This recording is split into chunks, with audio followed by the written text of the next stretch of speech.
Assalamualaikum warahmatullahi wabarakatuh. Nama saya Iman Rakim bin Abdul Hadi, nombor metrik DG12202. Nama saya Muhammad Muaz bin Junidi, nombor metrik DG12209. Nama saya Muhammad Aikarina Benjamin, nombor metrik DG12123. Nama saya Muhammad Syah bin Sukur, nombor metrik saya DG12208. Tajuk pembentangan kumpulan kami ialah jenis zina dan pelaksanaan hukuman zina menurut Islam. Mazhab Asy-Syafi'iyah memberikan definisi tentang pengertian zina adalah masuknya ujung kemaluan laki-laki meskipun sebahagiannya ke dalam kemaluan wanita yang haram dalam keadaan syahwat yang alami tanpa syubhat. Di dalam Islam, pelaku penzinaan dibezakan menjadi dua, iaitu penzina muhsan dan ghairu muhsan. Penzina muhsan adalah penzina yang sudah memiliki pasangan yang sah, sedangkan penzina ghairu muhsan adalah pelaku yang belum pernah menikah dan tidak memiliki pasangan yang sah. Jenis zina yang pertama ini merupakan zina yang pada umumnya dilakukan oleh panca indera. Telah diterapkan bagi anak-anak Adam yang pasti terkena. Kedua mata zinanya adalah melihat, kedua telinga zinanya adalah mendengar. Lisan zinanya adalah berkata-kata, tangan zinanya adalah menyentuh, kaki zinanya adalah berjalan, hati zinanya adalah keinginan atau hasrat, dan yang membenarkan dan mendustakan adalah kemaluan. Hadis riwayat Muslim. Zina aib iaitu ketika seseorang memandang lawan jenisnya dengan rasa hawa nafsu. Zina qalbi iaitu ketika memikirkan atau berimajinasi tentang lawan jenis dengan perasaan senang dan bahagia. Zina ucapan atau lisan iaitu ketika membicarakan lawan jenis yang diikuti dengan perasaan senang. Zina tangan iaitu terjadi ketika seseorang dengan sengaja memegang bahagian tubuh lawan jenisnya diikuti dengan perasaan senang, bahagia atau penuh dengan hawa nafsu. Zina kaki adalah zina yang terjadi saat seseorang melangkahkan kakinya menuju perzinahan. Zina muhsan. Zina muhsan merupakan jenis zina yang dilakukan oleh mereka dengan status telah berkomitmen untuk mengikat janji di dalam suatu pernikahan. Atau kata lain, zina ini dilakukan oleh mereka yang telah beristeri ataupun bersuami. Saya akan terangkan tentang zina ghairu muhsan. Apa itu zina ghairu muhsan?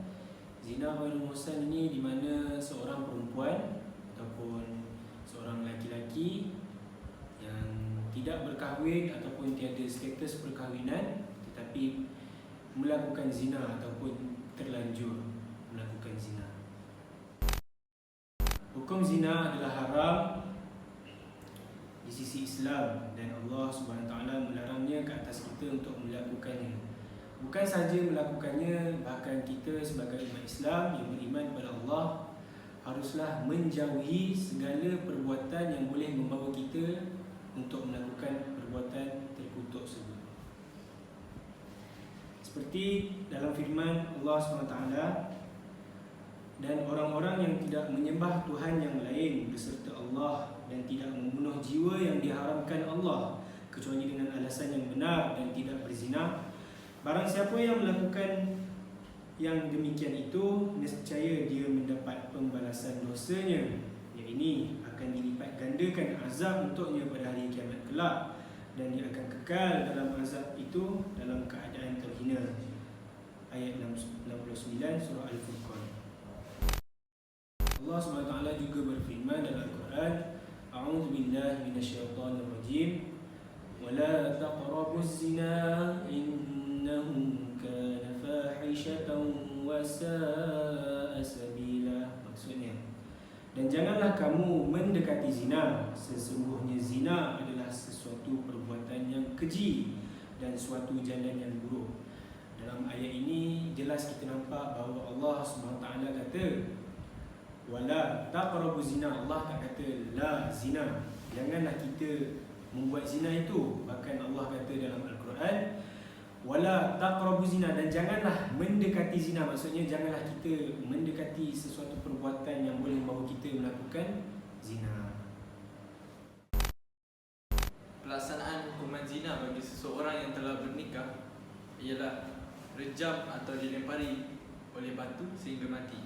Hal ini telah diterangkan daripada Ubadah bin Ash-Shamit radhiyallahu anhu bahawa Nabi Muhammad SAW bersabda, "Khuzu anni qad ja'alallahu lahunna sabila al-bikru bil bikri jadlun mi'atin wa nafsu sanatin wa sayyibu bisayyibi jadlu mi'atin wa rajul."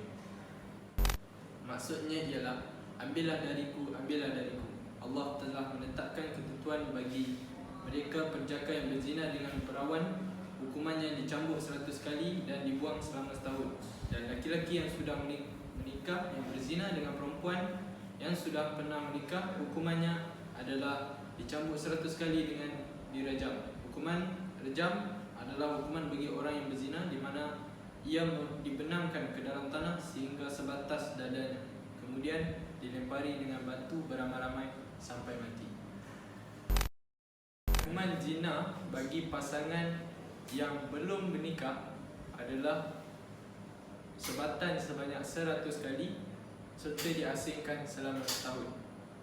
Sebagaimana dalam firman Allah Azza wa Jalla, A'udzubillahi minasyaitonirrajim, "Az-zaniyatu waz-zani fajlidu kulla wahidin minhuma mi'ata jaldah wa la ta'khudhukum bihima ra'fatun fi dinillahi kuntum tu'minuna billahi wal yawmil akhir wal yashhad 'azabahuma ta'ifatun minal mu'minin."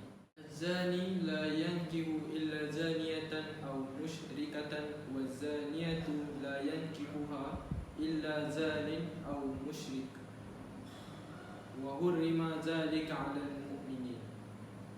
Maksudnya, penzina perempuan dan penzina laki-laki deralah masing-masing dari keduanya 100 kali, dan janganlah rasa belas kasihan kepada keduanya, mencegah kamu untuk menjalankan agama dan hukum Allah jika kamu beriman kepada Allah dan hari kemudian, dan hendaklah pelaksanaan hukuman mereka disaksikan oleh sebahagian orang-orang yang beriman.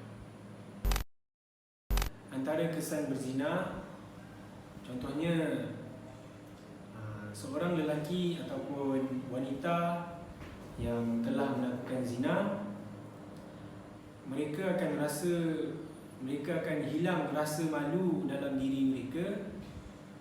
Padahal di dalam Islam, perasaan malu itu merupakan suatu hal yang diambil berat. Kerana jika tiada rasa malu, maka rendahlah darjat seseorang wanita tersebut.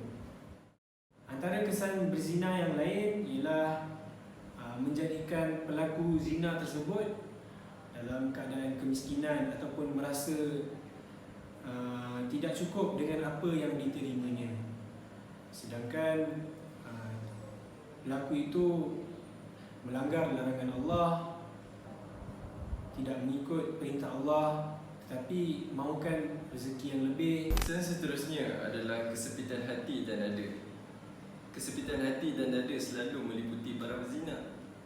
Apa yang ia dapati dalam kehidupan ini adalah sebalik dari apa yang dia inginnya.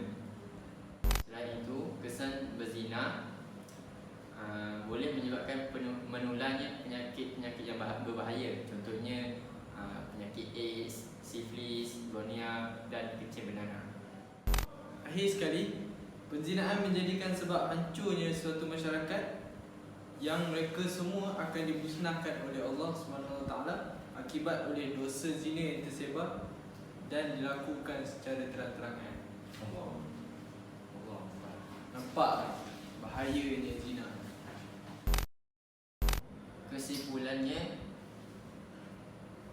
sebagai umat Islam yang beriman kepada Allah Ta'ala dan Rasul, kita wajiblah taatkan perintahnya dan menjauhi segala larangannya. Zina adalah salah satu perkara yang dilarang oleh Allah dalam Islam. Oleh demikian, kita hendaklah meninggalkan segala perbuatan zina dan berusaha untuk menjauhi perkara-perkara yang membawa zina. Ketahuilah bahawa dosa berzina itu besar dan berat hukumannya dan di akhirat kelak.